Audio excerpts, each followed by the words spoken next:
I'm going to show you how to dissect an owl pellet and identify the prey, just for counting the number of prey in the owl pellet.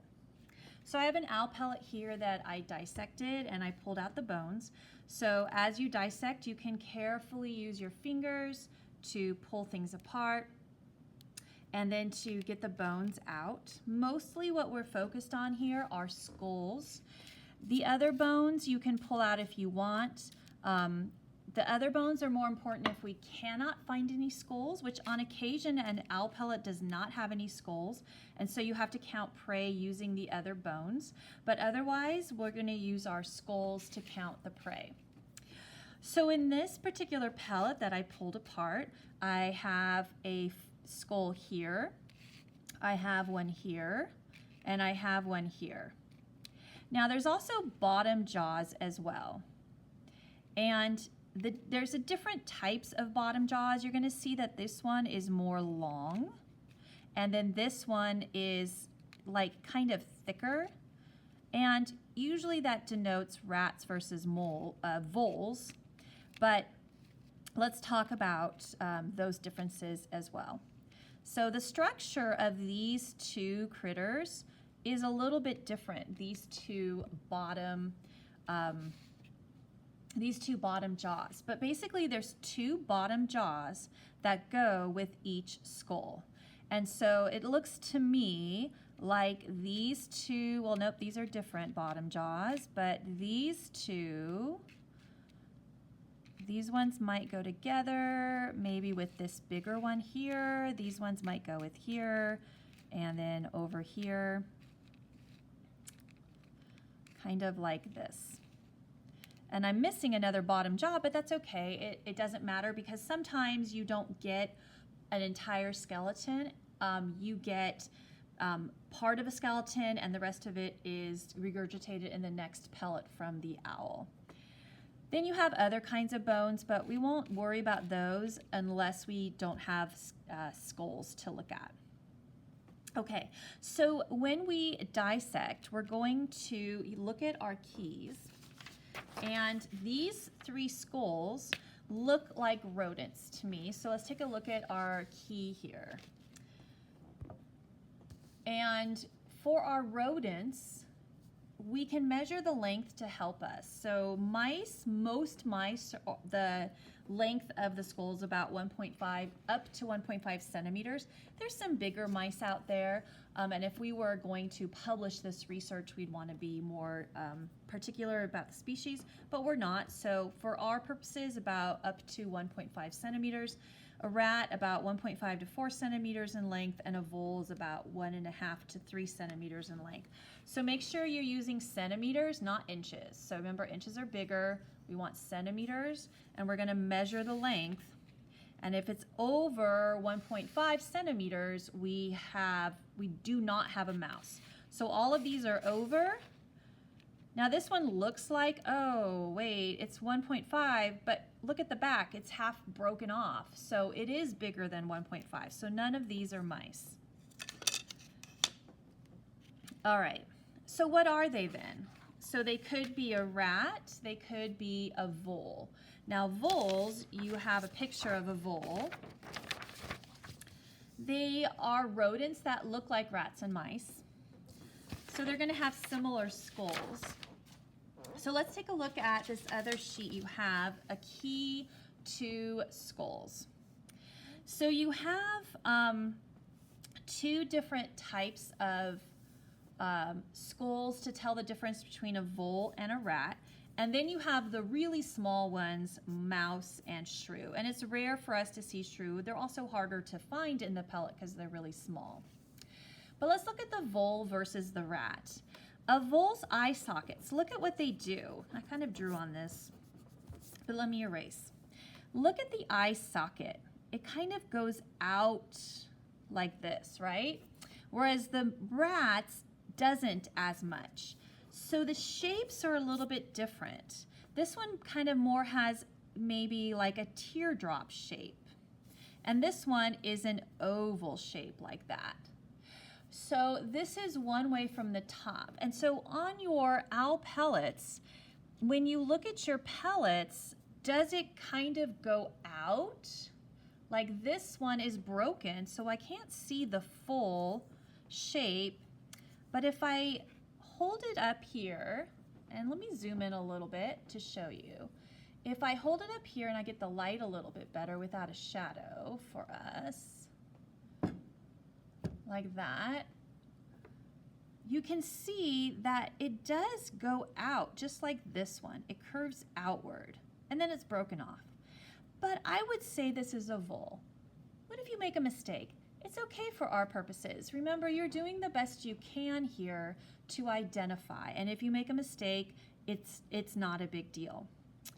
The other way, oh, and then a rat is going to have its sockets that don't really go out. They're going to be more oval in shape. And I have kind of a big one here. Where did it go? To show you. Here it is. So here's a bigger one that I think is a bigger vole because the eye sockets go out a little bit, but it's also kind of similar to this, but I think still that this one is a vole. The bottom jaws, if you look at the bottom jaws, this kind of has, it's thicker right here than it is here. And so that may help you as well if you look at the bottom jaws. I have two different, in my rat pellet here, I have two different types of bottom jaws. One is thicker than the other, and I'm trying to show you the differences. But again, if you identify a little bit wrong, that's okay. So we have a couple of different shapes here on our bottom jaws, but again, it's hard and experts do this for a living, and so we're doing the best that we can. One thing I want you to notice in your owl pellet is sometimes you get these little round things. And sometimes kids think that these little round things are the top of a shrew or a bird head because they're looking at these pictures and they're like, oh, that's the round part of a shrew. Or look at that, it has a little hole. Isn't that a bird's? It's not. So let me tell you what that is. And we have it on this one. This is a pretty intact skull right here. And what it has is on the back here, let me try and get the light a little bit better on it. It has these occipital lobes right here. Let's see if I can show you. There they are. They're these round things right here at the back of the skull. Try and get my light a little bit better. There they are. The occipital lobes right here. And so that's what this is. They pop off the skulls mostly. This one just happened to have it on the skull, but most of the time they pop off the skull. And that's what these are. They're not another organism. For a shrew, you can see that the shrew is going to kind of mostly come out in one piece, and it looks like that from the top. For a bird, you're going to have the beak attached. So here's a bird that was found in an owl pellet last year, and you're going to find the beak that's attached to the bird here. Let me get to better light on it. And there's the eye socket, and that is the bird. All right, what if you have no skulls? Well, if you have no skulls, then you use bones like hip bones. There's 2 hip bones per animal. Now, this is only more likely in smaller pellets where you won't find skulls, but on occasion, students do get a pellet without any skulls, so they want to count the other bones. There's some bones that are very distinctive, like hip bones, and so you can count hip bones, and there's 2 per animal. So if you, that's a shoulder blade, sorry, here's a hip bone, and you can see it looks like the hip bone here. It's not going to be like the shrew or the moles or the birds. Most things that look like this is a little bit deceiving because when a student finds something like this, it's usually vertebrae. If you have 4 of these, you have 2 animals. If you have 5 of these, you have 2.5, but we can round up to 3. Now, you can't count this as an additional animal, so I have 3 skulls here that were in my original pellet.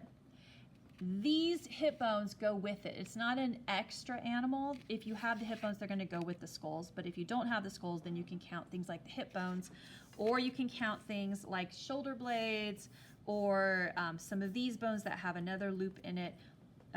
Those are easy ways to do that. All right, let's take a look at our data. And your data sheet will not be completely filled in. We found voles. I believe we found 2 voles and 1 rat. So circle vole if you found a vole. No moles, no shrews, no birds. So 2 and 1 and nothing else. You're going to multiply the number eaten per year. You're going to multiply it by 365. So you can use a calculator. 2 times 365 gives us 730. 1 times 365 gives us 365. Then you're going to add these together and you're going to get 1,095. So that's the total amount of prey eaten in a year. So you're going to put 1 owl, 1,095 prey. And then you go on to answer more of the questions.